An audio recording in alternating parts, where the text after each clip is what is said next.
Single dad CEO asks his maid to pretend to be his fake girlfriend. Unexpectedly, she'd steal his heart. I need you to pretend to be my girlfriend. 1 month, $50,000 upfront.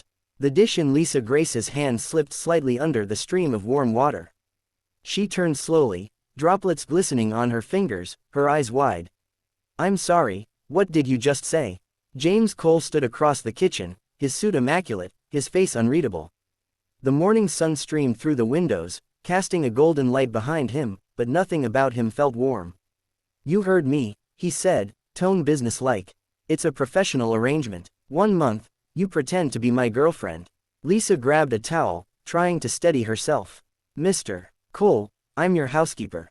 I make your son's lunch. I fold your socks. I'm not this. You're intelligent, discreet, and not prone to drama. Most importantly, no one likes you, trusts you. She blinked at the mention of his son.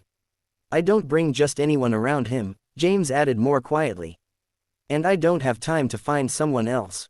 Lisa's heart tugged at the thought of the little boy, sweet, vulnerable Noah, with his drawings and quiet questions. He had grown attached to her quickly, and maybe she had too. But why do you need a fake girlfriend? She asked, voice softening. There's a corporate event next week. The board will be there. Some of them are traditionalists. They don't trust a single man to lead a family-first brand. You're a widower, Lisa said. They think that means I'm unstable, vulnerable. I've already declined 2 arranged introductions from shareholders. 1 more refusal and they'll start pushing for a vote. Lisa stood frozen, towel clutched to her chest. And you think bringing me in, parading me around will fix that? I don't parade, he said flatly, then added. You'll attend events with me, smile, make conversation, nothing more. I'll draft a contract. You'll be paid in full. $50,000. Enough for Jaime's heart surgery. Enough to stop the calls from hospitals. Enough to give him a chance. Lisa swallowed hard. I don't belong in your world, Mr. Cole. Maybe that's exactly why they'll believe it.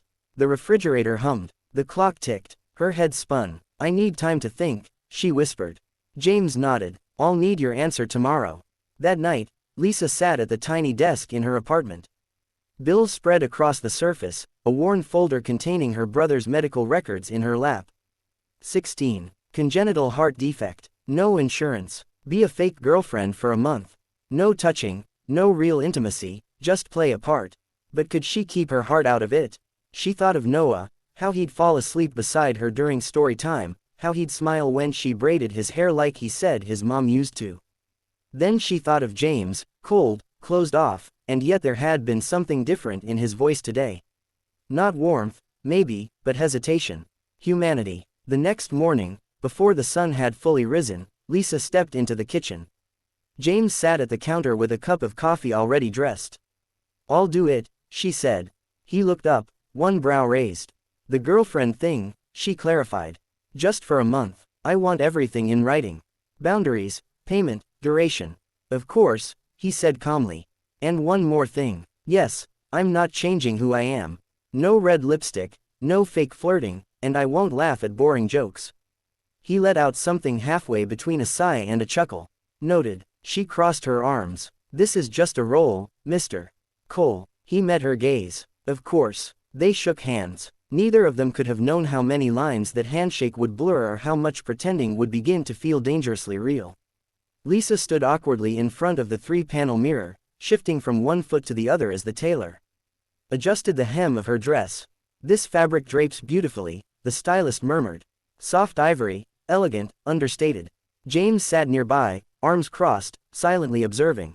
The boutique looked like something from a dream or a film Lisa had no business starring in. She smoothed her hands over the dress again, still not recognizing the woman staring back at her. Is this really necessary? She asked over her shoulder. James nodded. The event is formal. You need to look the part. She turned back to the mirror. The dress hugged her frame modestly, flaring slightly at the waist. Her blonde hair had been twisted into a simple chignon. She looked older, sharper, like someone with control. Do I pass as a CEO's girlfriend now? She asked with a dry smile. James didn't return it, but his voice was quieter. You always did. This is just polishing. The ballroom of the luxury hotel sparkled with chandeliers and quiet wealth. Lisa stood beside James at the entrance, hand resting on his arm, heart thundering. Inside, violins played, champagne flowed, and conversation danced in polite tones. Executives and board members mingled beneath the glow of golden lights. The moment they entered, heads turned. Lisa felt them like spotlights. She took a breath and lifted her chin. "You're doing fine," James murmured without looking at her. They stepped further into the room and Lisa reminded herself to smile, to breathe, to play her part. James leaned slightly toward her. "Be yourself. The calm, observant, kind version. That's the one they'll trust." Strangely, the words steadied her more than the heels she'd practiced in all week. "Miss Grace, is it?" A well-dressed man approached with a firm handshake. "James has been very discreet. How did you two meet?" Lisa smiled politely. "At the house. I was working there. One of those unexpected turns life sometimes throws at you."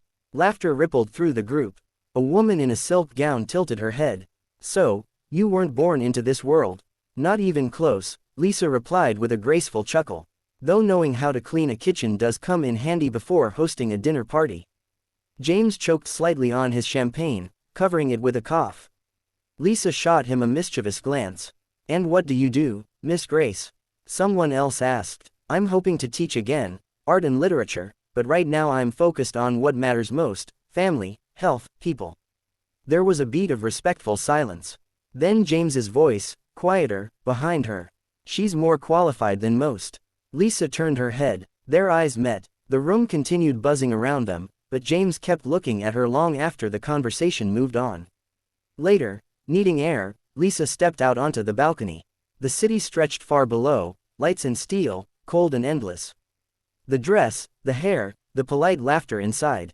It all felt distant from the girl who used to read by flashlight to her little brother during power outages. She felt a small tug at her hand. "Noah," she gasped, kneeling quickly. "What are you doing here?" "Noah brought me a handmake," Noah said, pointing toward a security guard nearby. "Daddy told him to." Lisa looked up to see James standing inside, watching them. One hand in his pocket, his face unreadable but softer, tired, human. Noah leaned in close. "Are you going to stay?" Lisa smiled gently. "For tonight, yes." "No," he said, voice serious. "I mean, always. Are you going to be my mom now?" Her breath caught. She opened her mouth, but no answer came. Before she could speak, James stepped onto the balcony. "Noah," he said quietly. "Time to go." The boy hugged her tightly, then trotted over to his father. James said nothing, just watched her. And for the first time, Lisa saw it. Something breaking beneath all that steel. A flicker. She turned away before her heart could believe it meant something. The charity gala was held in an old museum-turned-event space downtown with glass ceilings, ivy-covered walls, and a string quartet playing softly in the atrium. Guests wore diamonds-like casual accessories and donated five-figure checks between sips of champagne. Lisa stood beside James in a floor-length navy dress, her blonde hair styled in soft waves. Her heels were low and manageable, but her nerves were anything but. "You don't have to speak much tonight," James said, handing her a wine glass. "Just stay beside me, smile when necessary, and please, no red wine." She looked at the pale liquid. "So, I don't trip, don't speak, and don't stain the dress." "Got it. Anything else?" James blinked, caught off guard by her tone. "I didn't mean it to sound cold. But it did," she said quietly, eyes on the glass. Before he could respond, a man in a gray suit appeared, his voice filled with recognition. Well, if it isn't Lisa Grace." Lisa turned, startled, then smiled warmly. "Thomas." James stiffened as she stepped forward to hug the man. The embrace lingered just a second too long. Thomas looked like someone pulled from the pages of Lisa's old life. Athletic, polished, confident. "It's been years. What are you doing here?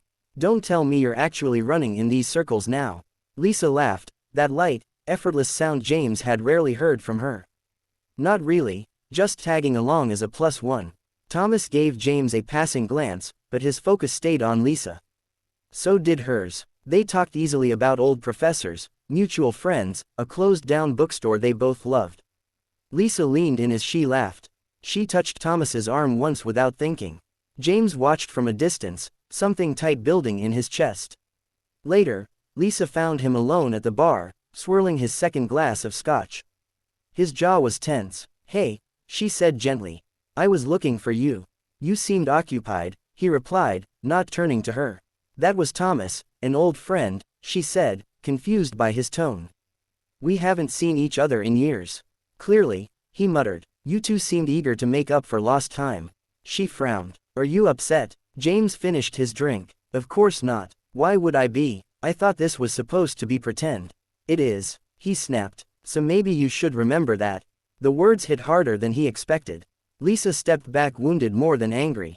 I was just being polite, she said softly. Then be polite with someone else's reputation, he said, turning away. She did not follow. In the days that followed, James grew cold and distant. He spoke only when necessary, left early, returned late. Lisa kept to her chores, pretending not to notice the shift. But Noah did. Daddy's grumpy, the little boy said one night as Lisa read him a story. Did he break something? She smiled, brushing his hair back. Maybe just his brain. She laughed, but her chest ached. Late one night, unable to sleep, Lisa went to the kitchen for tea. Her mind kept circling the gala, trying to understand why she suddenly felt guilty for laughing with an old friend. As she opened the cabinet, her hands trembled. Instead of tea, she sank into a chair and buried her face in her palms. She had never cried in that house before. Lisa, she looked up, startled. James stood in the doorway, sleeves rolled up, tie loosened, his expression different, softer, like he had not slept either. I didn't know you were still awake, she said, quickly wiping her face. The tears betrayed her. Anyway, James walked over and held out a folded handkerchief. Real cotton, monogrammed, still warm from his pocket. She hesitated, then took it. I wasn't fair to you, he said quietly. At the gala, Lisa shook her head. You don't have to explain. I get it. I overstepped and this whole thing is weird. He knelt slightly, meeting her eyes.